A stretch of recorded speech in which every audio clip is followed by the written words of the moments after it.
Hi hello ನಮಸ್ಕಾರ. ಇದು ನಾನು ನಿಮ್ಮ ಪ್ರೀತಿಯ ಲತಾ. ಇದು ನೀವು ನೋಡ್ತಿದ್ದೀರಾ ಲತಾ ಸಚಿನ್ ಯೂಟ್ಯೂಬ್ ಚಾನಲ್. ಇವತ್ತು ನಾನು ನಿಮ್ಮೆಲ್ಲರಿಗೂ ಸಾಕಷ್ಟು ರೆಸಿಪಿಗಳನ್ನ ಶೇರ್ ಮಾಡಿದ್ದೀನಿ. ಅದೆಲ್ಲ ನೋಡ್ಕೊಂಡು ಬನ್ನಿ. ಆಮೇಲೆ ನಿಮಗೆ ನಾನು ಒಂದು ಪರಿಚಯದವ್ರ ಮದುವೆಗೆ ಹೋಗ್ತಾ ಇದ್ದೀನಿ, ಆ ವಿಡಿಯೋಸ್ನ ಕೂಡ ಶೇರ್ ಮಾಡ್ಕೊಳ್ತೀನಿ. ನಾನಿಲ್ಲಿ ಒಂದು ಡಿಟಾಕ್ಸ್ ಡ್ರಿಂಕನ್ನು ಮಾಡ್ಕೊಳ್ತಾ ಇದ್ದೀನಿ. ಅದಕ್ಕಾಗಿ ಹಲವೆರಾನ ತೊಗೊಂಡಿದ್ದೀನಿ, ನ್ಯಾಚುರಲ್ ಹಲವೆರಾ. ಇದಕ್ಕೆ ನಾನಿಲ್ಲಿ ಒಂದು ಹಲವೆರಾದ ಎಲೆಯಲ್ಲಿ ಒಂದು ಅರ್ಧ ಭಾಗದಷ್ಟು ತೊಗೊಂಡಿದ್ದೀನಿ. ನಂತರ ಅದಕ್ಕೆ ಸೈಡಲ್ಲಿ ಇರುವಂಥ ಮುಳ್ಳುಗಳನ್ನು ಸೈಡಲ್ಲಿ ಕಟ್ ಮಾಡಿಕೊಂಡು, ನಂತರ ಈ ರೀತಿ ಮಧ್ಯಕ್ಕೆ ಕಟ್ ಮಾಡಿಕೊಂಡು ಅದರಲ್ಲಿರುವಂಥ ಜೆಲ್ಲನ್ನು ಮಾತ್ರ ನಾವು ತೆಗೆದುಕೊಳ್ಬೇಕಾಗತ್ತೆ. ಇದನ್ನು ಮುರ್ಕೊಂಡಾಗ ನಾವು ಒಂದು ಎಲ್ಲೋ ಪಾರ್ಟ್ ಬರುತ್ತಲ್ಲ, ಒಂದು ಎಲ್ಲೋ ಜೆಲ್, ಅದನ್ನು ಕ್ಲೀನಾಗಿ ವಾಶ್ ಮಾಡ್ಕೊಳ್ಬೇಕು. ನಂತರ ಅದನ್ನು ನಾವು ಯೂಸ್ ಮಾಡ್ಕೊಳ್ಬೋದು. ಇದಕ್ಕೆ ನಾನಿಲ್ಲಿ ಒಂದು ಅರ್ಧ ನಿಂಬೆಹಣ್ಣನ್ನು ಸೇರಿಸ್ಕೊಳ್ತಾ ಇದ್ದೀನಿ. ನಂತರ ಬೇಕಾಗುವಷ್ಟು ನೀರನ್ನು ಸೇರಿಸ್ಕೊಳ್ಳಿ. ಒಂದು ಗ್ಲಾಸ್ ನೀರನ್ನು ಸೇರಿಸ್ಕೊಂಡು ಚೆನ್ನಾಗಿ ಗ್ರೈಂಡ್ ಮಾಡ್ಕೊಳ್ಳಿ.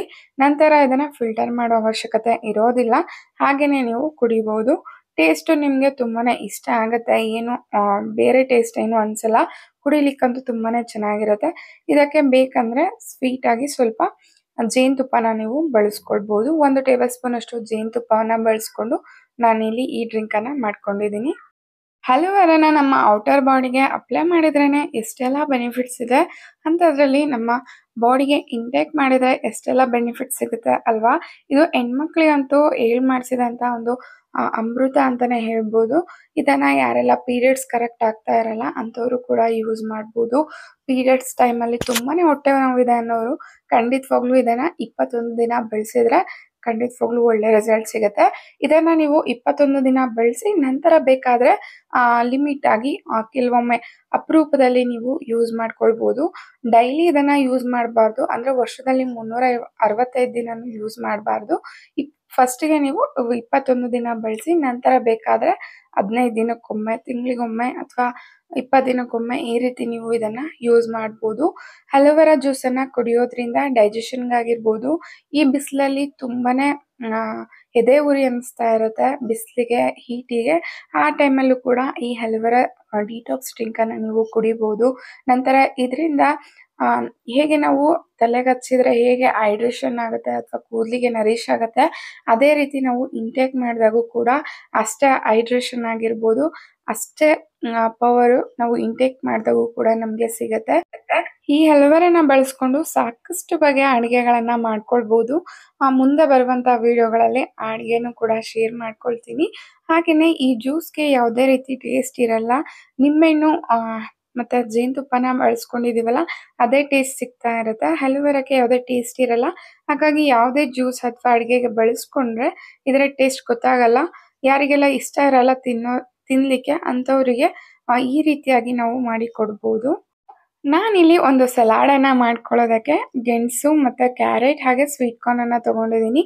ನಾನಿಲ್ಲಿ ಒಂದು ದೊಡ್ಡ ಗಾತ್ರದಷ್ಟು ಗೆಣಸನ್ನು ತೊಗೊಂಡಿದ್ದೀನಿ. ಸಿಪ್ಪೆಯನ್ನು ತೆಗೆದು, ಬೇಕಂದರೆ ಬೇಯಿಸಿದ ಮೇಲೂ ಕೂಡ ಗೆಣಸಿನ ಸಿಪ್ಪೆಯನ್ನು ತೆಗೆದುಕೊಳ್ಬೋದು. ಇದನ್ನು ನಾನಿಲ್ಲಿ ಸ್ಟೀಮ್ ಮಾಡ್ಕೊಳ್ತಾ ಇದ್ದೀನಿ. ಸ್ವೀಟ್ ಕಾರ್ನಲ್ಲಿ ಒಂದು ಅರ್ಧ ಭಾಗದಷ್ಟು ಸ್ವೀಟ್ ಕಾರ್ನನ್ನು ತೊಗೊಂಡಿದ್ದೀನಿ. ಅದನ್ನು ಸ್ಟೀಮ್ ಮಾಡಲಿಕ್ಕೆ ಇಟ್ಕೊಂಡು ಬೇಕಾಗುವಂಥ ತರಕಾರಿಗಳನ್ನು ಕಟ್ ಮಾಡ್ಕೊಳ್ತಾ ಇದ್ದೀನಿ. ನಿಮ್ಗೆ ಯಾವ ಶೇಪಲ್ಲಿ ಬೇಕೋ ಆ ಶೇಪಲ್ಲಿ ಕಟ್ ಮಾಡ್ಕೊಳ್ಬೋದು. ಸೌತೆಕಾಯಿನ ಅರ್ಧ ತೊಗೊಂಡಿದ್ದೀನಿ. ಹಾಗೆ ಒಂದು ಡ್ರೆಸ್ಸಿಂಗ್ಗೆ ಅಂತ ಹೇಳಿ ಒಂದು ಜಾರಲ್ಲಿ ಒಂದು 7ರಿಂದ 8 ಗೋಡಂಬಿಯನ್ನು ನೆನೆಸಿಟ್ಕೊಂಡಿದ್ದೆ. ಹಾಗೆ ಒಂದು 2 ಟೇಬಲ್ ಸ್ಪೂನ್ ಅಷ್ಟು ತೆಂಗಿನಕಾಯಿ ತುರಿ, ಹಾಗೆ ಒಂದು ಮೆಣಸಿನಕಾಯಿ, ಒಣ ಮೆಣಸಿನಕಾಯಿ, ಹಾಗೆಯೇ ಜೀರಿಗೆ ಒಂದು ಅರ್ಧ ಟೇಬಲ್ ಸ್ಪೂನ್ ಅಷ್ಟು ಸೇರಿಸ್ಕೊಂಡು ಬೇಕಾಗುವಷ್ಟು ನೀರನ್ನು ಸೇರಿಸ್ಕೊಂಡು ಇದನ್ನು ಗ್ರೈಂಡ್ ಮಾಡಿ ಎತ್ತಿಟ್ಕೊಂಡಿದ್ದೀನಿ. ನಂತರ ನೋಡ್ತಾ ಇರ್ಬೋದು, ಸ್ಟೀಮ್ ಮಾಡ್ಕೊಂಡು ಆದಮೇಲೆ ಸ್ವಲ್ಪ ಆರಲಿಕ್ಕೆ ಬಿಟ್ಟು ನಂತರ ಇದನ್ನೆಲ್ಲ ರೆಡಿ ಮಾಡ್ಕೊಳ್ತಾ ಇದ್ದೀನಿ. ಸ್ಟೀಮ್ ಮಾಡ್ಕೊಂಡಿರುವಂಥದ್ದನ್ನೆಲ್ಲ ಸೇರಿಸ್ಕೊಂಡು ಒಂದು ಬೌಲ್ಗೆ, ನಂತರ ಸೌತೆಕಾಯನ್ನು ಕೂಡ ಸೇರಿಸ್ಕೊಂಡಿದ್ದೀನಿ. ನಂತರ ಇದಕ್ಕೆ ಡ್ರೆಸ್ಸಿಂಗ್ ಮಾಡ್ಕೊಂಡಿದ್ನಲ್ಲ ಅದನ್ನು ಪೂರ್ತಿಯಾಗಿ ಸೇರಿಸ್ಕೊಳ್ಬೇಕಾಗುತ್ತೆ. ತರ್ತರಿಯಾಗಿದ್ರೂ ಓಕೆ, ನಿಮಗೆ ಇಷ್ಟ ಆಗುತ್ತೆ ಅಂದರೆ ತರ್ತರಿಯಾಗೂ ಕೂಡ ಗ್ರೈಂಡ್ ಮಾಡ್ಕೊಳ್ಬೋದು. ಸ್ವಲ್ಪ ಪೇಸ್ಟು ನುಣ್ಣಗಿದ್ರೆ ಚೆನ್ನಾಗಿರುತ್ತೆ ತಿನ್ನಲಿಕ್ಕೆ, ಎಲ್ಲನೂ ಕೂಡ ಮಿಕ್ಸ್ ಆಗಿರುತ್ತೆ ಅಲ್ವಾ. ಇಲ್ಲಿ ಟಾಪಿಂಗ್ಸ್ ನಾನಿಲ್ಲಿ ಸ್ವಲ್ಪ ಹುರಿದಿರುವಂಥ ಶೇಂಗಾವನ್ನು ಸೇರಿಸ್ಕೊಳ್ತಾ ಇದ್ದೀನಿ. ತಿನ್ನಲಿಕ್ಕೆ ತುಂಬಾ ಚೆನ್ನಾಗಿರುತ್ತೆ, ಕ್ರಂಚಿಯಾಗಿ. ಹಾಗೆಯೇ ಎಳ್ಳು ಕೂಡ ಬಳಸ್ಕೊಂಡಿದ್ದೀನಿ, 1 ಟೇಬಲ್ ಸ್ಪೂನ್ ಅಷ್ಟು ಕರಿ ಎಳ್ಳನ್ನು ಬಳಸ್ಕೊಂಡಿದ್ದೀನಿ ನಾನಿಲ್ಲಿ. ಕರಿ ಎಳ್ಳನ್ನು ನಾನಿಲ್ಲಿ ವಾಶ್ ಮಾಡಿ ನಂತರ ಯೂಸ್ ಮಾಡ್ಕೊಂಡಿದ್ದೀನಿ. ಅದನ್ನು ಯಾವ ರೀತಿ ಮಾಡೋದು ಅಂತ ನೆಕ್ಸ್ಟ್ ವಿಡಿಯೋದಲ್ಲಿ ಶೇರ್ ಮಾಡ್ಕೊಳ್ತೀನಿ. ಈ ಸಲಾಡು ನಿಮಗೆ ಯಾರಾದರೂ ಡಯಟ್ ಮಾಡೋರಿದ್ರೆ ಅಥವಾ ಯಾರಾದರೂ ವರ್ಕೌಟ್ ಮಾಡೋರಿದ್ರೆ ಅಥವಾ ಟೈಮೇ ಇಲ್ಲ ನಮಗೆ ಬೇಗ ಅಡುಗೆ ಆಗಬೇಕು ಅನ್ನೋರಿದ್ರೆ ಖಂಡಿತವಾಗ್ಲೂ ಈ ಸಲಾಡ್ ರೆಸಿಪಿ ಯೂಸ್ ಆಗುತ್ತೆ. ಎಲ್ಲಾನು ಕೂಡ ಫೈಬರ್ ಆಗಿರ್ಬೋದು, ಕಾರ್ಬೋಹೈಡ್ರೇಟ್ಸ್ ಆಗಿರ್ಬೋದು ಅಥವಾ ಪ್ರೋಟೀನ್ ಆಗಿರ್ಬೋದು, ಎಲ್ಲಾನು ಕೂಡ ಬ್ಯಾಲೆನ್ಸ್ ಆಗಿ ಇರುವಂಥ ಈ ಸಲಾಡು ನಿಮ್ಗೆ ಇಷ್ಟ ಆದರೆ ನೀವು ಕೂಡ ಮಾಡ್ಕೊಳ್ಬೋದು. ನಂತರ ನಾನಿಲ್ಲಿ ಬಾಗಿಣಕ್ಕೆ ಕೊಡುವಂಥ ಮರಗಳನ್ನ ಬಳ್ಕೊಳ್ತಾ ಇದ್ದೀನಿ. ಅದಕ್ಕಾಗಿ ಒಂದು 6 ಟೇಬಲ್ ಸ್ಪೂನ್ ಅಷ್ಟು ಮೆಂತ್ಯಕಾಳನ್ನು ನೈಟೇ ನೆನೆಸಿಟ್ಕೊಳ್ತಾ ಇದ್ದೀನಿ. ಅದಕ್ಕೆ ಒಂದು 6 ವೈಟ್ ಪೇಪರ್ನೇ ತಗೊಳ್ಬೇಕು. ನ್ಯೂಸ್ ಪೇಪರ್ ಅಥವಾ ಲೈನ್ ಇರುವಂಥದ್ದು ಅಥವಾ ಏನಾದರೂ ಪ್ರಿಂಟ್ ಆಗಿರುವಂಥದ್ದು ಅಥವಾ ಬರ್ದಿರುವಂಥದ್ದನ್ನ ತಗೊಳ್ಬಾರ್ದು. ಪ್ಲೈನ್ ಆಗಿರುವಂಥ ಪೇಪರ್ಗಳನ್ನು ಬಳಸ್ಕೊಳ್ಬೇಕಾಗತ್ತೆ. ಹಾಗಾಗಿ ನಾನಿಲ್ಲಿ ಒಂದು 6 ಪೇಪರ್ನು ಕೂಡ ಬಳಸ್ಕೊಂಡಿದ್ದೀನಿ. ಇದನ್ನು ಬೇಕಾಗುವಷ್ಟು ನೀರನ್ನು ಹಾಕ್ಬಿಟ್ಟು ನೆನೆಸಿ ಇಟ್ಕೊಳ್ತಾ ಇದ್ದೀನಿ. ನಂತರ ಅದನ್ನು ಬೆಳಗ್ಗೆ ನಾನಿಲ್ಲಿ ರುಬ್ಕೊಳ್ತಾ ಇದ್ದೀನಿ.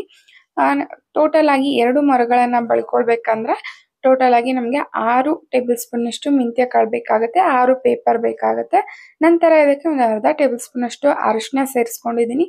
ನಂತರ ಇನ್ನಷ್ಟು ಬೇಕಾದಷ್ಟು ನೀರನ್ನು ಸೇರಿಸ್ಕೊಂಡು ಕನ್ಸಿಸ್ಟೆನ್ಸಿ ನೋಡಿಕೊಂಡು ಗ್ರೈಂಡ್ ಮಾಡ್ಕೊಳ್ಬೇಕಾಗತ್ತೆ. ತುಂಬ ನೀರು ಮುಂಚೆನೇ ಸೇರಿಸ್ಕೊಳ್ಬಾರ್ದು. ನೋಡ್ತಾ ಇರ್ಬೋದು, ತಿಕ್ಕಾಗಿನೇ ಇರಬೇಕು. ನೀವು ಫಸ್ಟ್ ಟೈಮ್ ಬಳ್ಕೊಳ್ತಿದ್ದೀರಾ ಅಂದರೆ ತಿಕ್ಕಾಗಿರಬೇಕು. ಇದನ್ನು ಬಳ್ಕೊಂಡು ನೆಕ್ಸ್ಟ್ ಟೈಮ್ ಏನಾದರೂ ಬಳ್ಕೊಳ್ತೀರಾ ಅಂದರೆ ಸ್ವಲ್ಪ ತೆಳುವಾಗಿದ್ರೂ ಪರವಾಗಿಲ್ಲ. ನಾನು ಇಲ್ಲಿ ಬಳ್ಕೊಳ್ತಾ ಇದ್ದೀನಿ, ನೋಡ್ತಾ ಇರ್ಬೋದು. ತಿಕ್ಕಾಗಿ ಬಳ್ಕೋಬೇಕು, ಆವಾಗ ತುಂಬ ದಿನ ಬಾಳಿಕೆ ಬರುತ್ತೆ. ಪೂಜೆಗೆ ಅಂತ ಹಚ್ಚಿರುವಂಥ ಅರಿಶಿನ ಕುಂಕುಮ ಹಾಗೆ ಇದೆ, ನಾನೇನು ವಾಶ್ ಮಾಡೋಕ್ಕೆ ಹೋಗಿಲ್ಲ. ನಿಮಗೆ ಬೇಕಂದರೆ ವಾಶ್ ಮಾಡಿಕೊಂಡು ನೀವು ನಂತರ ಬಳ್ಕೊಳ್ಬೋದು. ಎಷ್ಟು ತಿಕ್ಕಾಗಿದೆ ಪೇಸ್ಟ್ ನೋಡ್ತಾ ಇರ್ಬೋದು. ಇಷ್ಟು ತಿಕ್ಕಾಗಿದ್ರೆ ಹಚ್ಲಿಕ್ಕೂ ತುಂಬಾ ಚೆನ್ನಾಗಿರುತ್ತೆ ಕನ್ಸಿಸ್ಟೆನ್ಸಿ. ಎಲ್ಲ ಸೈಡ್ ಕೂಡ ಚೆನ್ನಾಗಿ ಬಳ್ಕೊಳ್ಬೇಕು. ಗ್ಯಾಪ್ಸ್ ಏನೇನಿರುತ್ತೆ ಅದನ್ನೆಲ್ಲ ಫಿಲ್ ಮಾಡಿಕೊಂಡು ನಾವು ಇದನ್ನು ಚೆನ್ನಾಗಿ ಬಳ್ಕೊಂಡ್ರೆ ತುಂಬ ದಿನ ಬಾಳಿಕೆ ಬರುತ್ತೆ. ಸೈಡಲ್ಲಿ ಆಗಿರ್ಬೋದು ಅಥವಾ ಹಿಂದೆ ಆಗಿರ್ಬೋದು ಎಲ್ಲಾನು ಕೂಡ ಫಿಲ್ ಮಾಡ್ಕೊಳ್ಬೇಕು. ಇದನ್ನು ನೀವು ಬಳ್ಕೊಂಡಾದ್ಮೇಲೆ ಒಂದು 3ರಿಂದ 4 ಗಂಟೆ ಬಿಸಿಲಿಗೆ ಇಡಬಾರ್ದು, ಮನೆ ಒಳಗಡೆನೆ ಆರಿಸ್ಕೊಳ್ಬೇಕಾಗತ್ತೆ.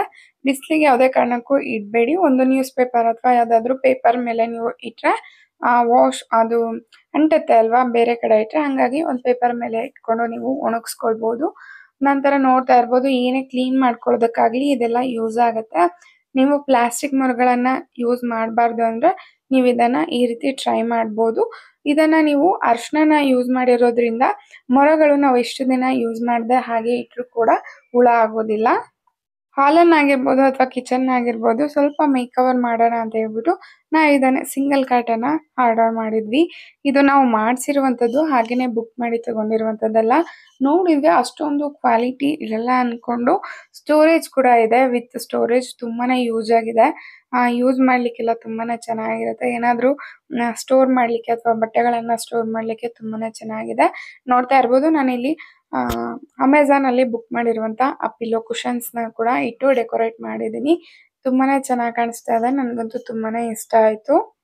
ಜೊತೆಗೆ ಈ ಒಂದು ಬಾಕ್ಸ್ ಸ್ಟ್ಯಾಂಡನ್ನು ಕೂಡ ಮಾಡಿಸ್ಕೊಂಡಿದೆ. ಇದು ರೆಡಿಯಾಗಿ ನೋಡಿದೆ, ಇದು ಕೂಡ ಅಷ್ಟೇನು ಕ್ವಾಲಿಟಿ ಆಗಿರ್ಬೋದು, ಸೈಜ್ ಆಗಿರ್ಬೋದು ಅಷ್ಟೊಂದು ಚೆನ್ನಾಗಿ ಅನ್ನಿಸ್ಲಿಲ್ಲ.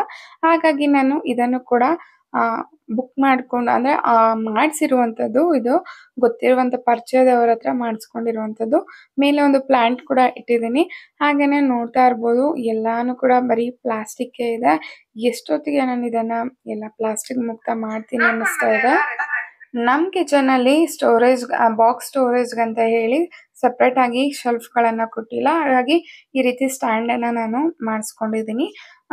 ಈ ಸ್ಟ್ಯಾಂಡ್ ವಿತ್ ನಮಗೆ ಮಂಚಕ್ಕೆ 10,000 ಏನೋ ಆಯಿತು. ಸ್ಟ್ಯಾಂಡ್ ಎಲ್ಲ ನಿಮಗೆ 1,000, 1,500 ಅಲ್ಲೇ ಮಾಡಿಕೊಡ್ತಾರೆ. ಹೊರಗಡೆ ನಮಗೆ ಆನ್ಲೈನಲ್ಲಿ ಬುಕ್ ಮಾಡೋದಕ್ಕಿಂತ ಈ ರೀತಿ ಮಾಡಿಸ್ಕೊಂಡ್ರೆ ಡ್ಯೂರಬಿಲಿಟಿ ತುಂಬಾ ಚೆನ್ನಾಗಿ ಬರುತ್ತೆ. ನೋಡ್ಕೊಂಡು ಬಂದರೆ ಎಲ್ಲ ರೆಸಿಪಿಗಳನ್ನ. ಬನ್ನಿ ಇವಾಗ ಮದುವೆ ವೀಡಿಯೋಸ್ನು ಕೂಡ ಶೇರ್ ಮಾಡ್ಕೊಳ್ತೀನಿ. ಹಾಗೆಯೇ ನನ್ನ ಮದುವೆ ಔಟ್ಫಿಟ್ ಕೂಡ ಶೇರ್ ಮಾಡ್ಕೊಳ್ತೀನಿ, ಬನ್ನಿ. ನಾನಿಲ್ಲಿ ಬ್ಲ್ಯಾಕ್ ಆ್ಯಂಡ್ ಸಿಲ್ವರ್ ಕಾಂಬಿನೇಷನ್ ಇರುವ ಸ್ಯಾರಿಗೆ ನಾನಿಲ್ಲಿ ಒಂದು ಸಿಲ್ವರ್ ಜ್ಯುವೆಲರಿನ ಪೇರ್ ಮಾಡ್ಕೊಂಡಿದ್ದೀನಿ. ಬ್ಲೌಸ್ ಕೂಡ ನೆಟ್ ಹಾಕ್ಸ್ಬಿಟ್ಟು ನಾನು ಸ್ಲೀವ್ಸನ್ನು ಸ್ಟಿಚ್ ಮಾಡಿಸಿದ್ದೀನಿ. ಅದರ ಜೊತೆಗೆ ಸಿಲ್ವರ್ ಬ್ಯಾಂಗಲ್ಸ್ ಜೊತೆಗೆ ನಾನಿಲ್ಲಿ ಪೇರ್ ಮಾಡಿದ್ದೀನಿ. ಈ ಕಾಂಬಿನೇಷನ್ ಅಂತೂ ತುಂಬಾ ಚೆನ್ನಾಗಿರುತ್ತೆ. ನೀವು ಯಾರಾದರೂ ಟ್ರೈ ಮಾಡಿಲ್ಲ ಅಂದರೆ ಒಮ್ಮೆ ಟ್ರೈ ಮಾಡಿ, ತುಂಬಾ ಚೆನ್ನಾಗಿ ಕಾಣಿಸ್ತಾ ಇರುತ್ತೆ. ಅದು ಕೂಡ ನಮ್ಮ ಮನೇಲಿ ಟೈಮೇ ಇರೋದಿಲ್ಲ ರೆಡಿ ಆಗಲಿಕ್ಕೆ ಅಂತ ಹೇಳ್ಬಿಟ್ಟು ಏನೂ ಮಾಡೋಕ್ಕಾಗಲ್ಲ, ಒಂದೊಂದು ಕೆಲಸಗಳಾಗಿರುತ್ತೆ. ಹಾಗಾಗಿ ನಾನಿಲ್ಲಿ 10 ಮಿನಿಟ್ಸಲ್ಲಿ ಜಸ್ಟ್ ರೆಡಿ ಆಗಿದ್ದು ಅಷ್ಟೇ. ಸಿಂಗಲ್ ಪಿನ್ ಮಾಡಿರೋದ್ರಿಂದ ಈಸಿಯಾಗಿ ಕೂಡ ನಾನು ಸ್ಯಾರಿನ ಪ್ಲೀಟ್ ಮಾಡಿಕೊಂಡೆ. ಮದುವೆ ಆದಮೇಲೆ ಗಿಫ್ಟ್ ತೊಗೊಳ್ದೆ ಹೋಗೋಕ್ಕಾಗತ್ತಾ? ಹಾಗಾಗಿ ನಾನಿಲ್ಲಿ ಫ್ರೇಮನ್ನು ತೊಗೊಳ್ತಾ ಇದ್ದೀನಿ. 7 ಕುದುರೆಗಳಿರುವಂಥ ಫ್ರೇಮನ್ನು. ಎಲ್ಲರೂ ಕೂಡ ರಾಧಾಕೃಷ್ಣ ಇದೇ ಥರ ಗಿಫ್ಟ್ ಮಾಡ್ತಾರೆ.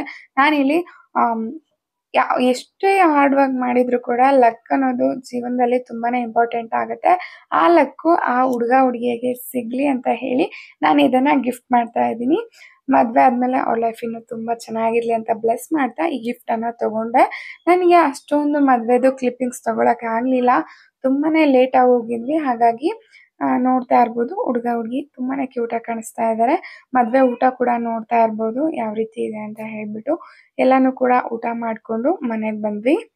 ಮದುವೆ ಎಲ್ಲ ಆಯಿತು. ಮದುವೆ ಊಟನೂ ಕೂಡ ಮುಗಿಸ್ಕೊಂಡು ಬಂದ್ವಿ. ಆಲ್ರೆಡಿ 10:30 ಏನೋ ಆಗಿದೆ. ಈ ವಿಡಿಯೋನ ಇಲ್ಲಿಗೆ ಎಂಡ್ ಮಾಡ್ತಾ ಇದ್ದೀನಿ. ನಿಮಗೇನಾದರೂ ಈ ವಿಡಿಯೋ ಇಷ್ಟ ಆಗಿದ್ರೆ, ರೆಸಿಪಿ ಇಷ್ಟ ಆಗಿದ್ರೆ ಟ್ರೈ ಮಾಡಿ.